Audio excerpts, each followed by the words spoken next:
bonsoir à tous et à toutes. Merci de m'avoir invité. Ce que je trouve intéressant dans le thème que vous avez choisi, c'est la question de la résistance. Parce que la résistance, c'est la volonté de s'opposer au cours des choses, mais finalement pas forcément de les inverser. Et donc je trouve que dans la manière de poser la question, on a intégré une sorte de fatalité. Fatalité qui est réelle. Aujourd'hui, tous les voyants sont pas au rouge, sont écarlates sur la dégradation de la biodiversité, sur le fait que non seulement les engagements de l'accord de Paris n'ont pas été tenus, mais que nous avons un niveau de concentration de CO2 dans l'atmosphère qui est le record de l'histoire récente, qui correspond à l'ère du Pliocène. Donc c'est une époque de la planète où on était à plus 3, plus 5 degrés par rapport à la température actuelle. L'être humain n'existait pas, il y avait déjà des mammifères. Sauf que les évolutions climatiques se sont faites sur des dizaines, voire des centaines de milliers d'années. Et là, nous faisons une sorte d'expérimentation en grandeur réelle sur notre propre planète. Donc la question qui est posée, c'est moins celle de la résistance aujourd'hui que celle de l'alternative, c'est-à-dire pas seulement d'un autre modèle, mais de décisions drastiques, d'ampleur importante, et à une échelle qui est une échelle très différente. C'est-à-dire que pour la première fois dans l'histoire de l'humanité, le plus ancien hominidé a donc 2,8 millions d'années, nous sommes face à des enjeux qui ne concernent pas telle ou telle catégorie de population, qui ne concernent pas de nation, qui ne concernent pas de continent, mais qui concernent l'ensemble de l'humanité. Et en fait, nous sommes face à un défi de terrien, d'habitants de la planète Terre, qui est un défi considérable, à la fois sur les solutions à mettre en œuvre et sur la gouvernance et la capacité de prise de décision. Et on voit bien que c'est très compliqué. Donc, ce que je voudrais dire à cet instant, c'est quand même c'est possible. Et donner deux exemples sur des questions environnementales où il y a eu une capacité de décision à l'échelle planétaire avec une efficacité. La lutte, la résorption en cours du trou dans la couche d'ozone, avec cette décision en 1989 de l'arrêt de la production CFC, qui a été une décision qui non seulement a été prise de manière internationale, mais qui a été mise en œuvre avec une efficacité réelle. Moi, je pense qu'il faut, à cet instant, s'appuyer sur les choses qui fonctionnent. D'abord, de cette dit que c'était possible. Deuxième décision sur le plan environnemental au niveau international, l'interdiction de la chasse commerciale à la baleine, 1986.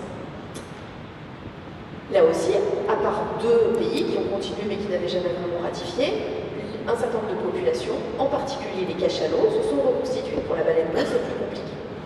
Donc, il y a une possibilité de décision sur des choses pour lesquelles le cours des choses aurait dû être très compliqué, qui ont fait la démonstration que le consensus, ou tout du moins le compromis mondial et une décision radicale pouvaient être mis en œuvre. Donc en fait, sur les questions climatiques, finalement, c'est le même modèle. Qu'est-ce qui fait qu'on n'y arrive pas? Plusieurs éléments. Le premier, sans doute, le déni. Le déni, c'est un phénomène humain très habituel qui consiste à ne pas voir ce que nous savons, à refuser de voir ce que nous savons. Souvent, je raconte cette histoire pour essayer de comprendre. Il se trouve que j'ai eu plusieurs enfants qui allaient à la crèche. Et un jour, la mère d'un petit garçon s'est énervée contre la directrice en trouvant que les angles de la piscine à balles, de la crèche, vous imaginez, étaient trop aigus et qu'ils risquaient de se blesser. Je me suis retenue de me fâcher parce que tous les matins, elle arrivait à la crèche avec son bébé de 18 mois, debout sur le siège passager, pas attaché et encore moins dans un siège auto. Donc je me suis retenue, je me suis dit c'est quand même dingue, mais à la fin, je pense que ça se voyait sur mon visage que j'étais agacée, donc la directrice est venue me parler en me disant vous avez un problème, et je commence à expliquer, et là c'est la psychologue de la crèche qui dit oui mais ça s'appelle le déni. Je dis ça s'appelle le déni de quoi? Elle dit ben, quand on attache un enfant dans un siège auto, on sait qu'on lui fait prendre un risque, la mort existe.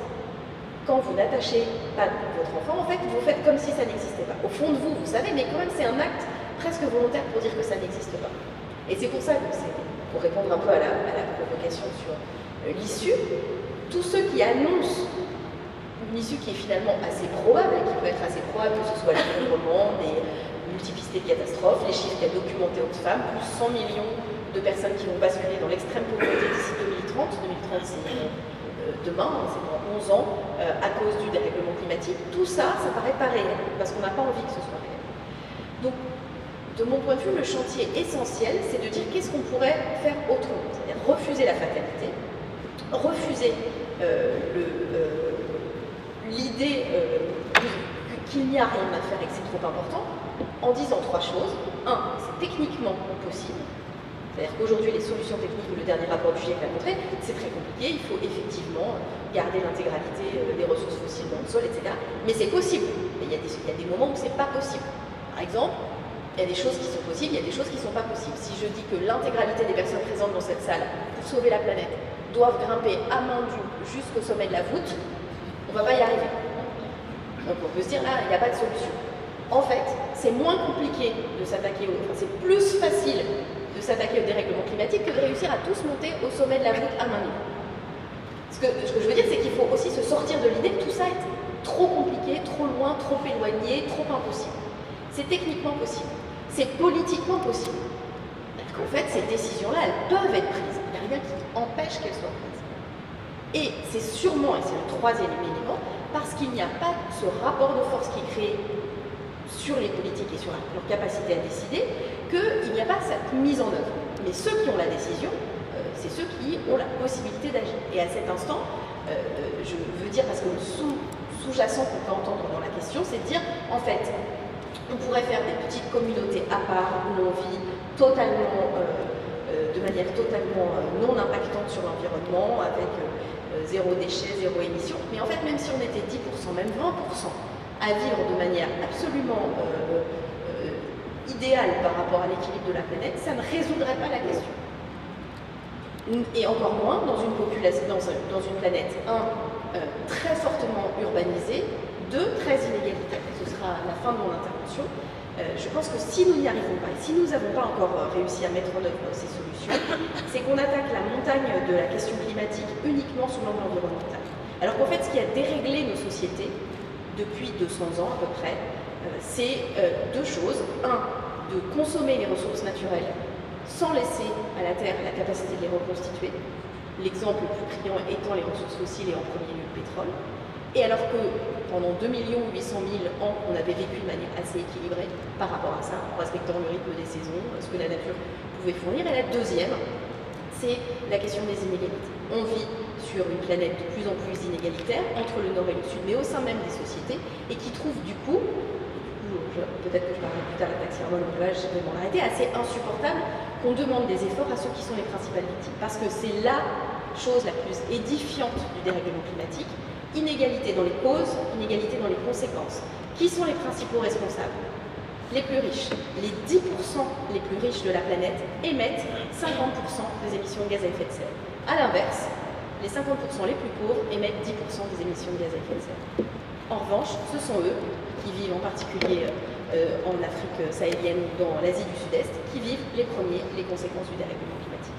Donc il faut s'attaquer à ces 2 situations en même temps et refuser la fatalité, se dire que les causes du dérèglement climatique sont connues, on le sait, les solutions aussi, et que donc c'est l'humanité qui est, selon la belle phrase de Paul Hawken, à la fois la maladie, la cause de la catastrophe climatique, mais qui a aussi le remède et les solutions.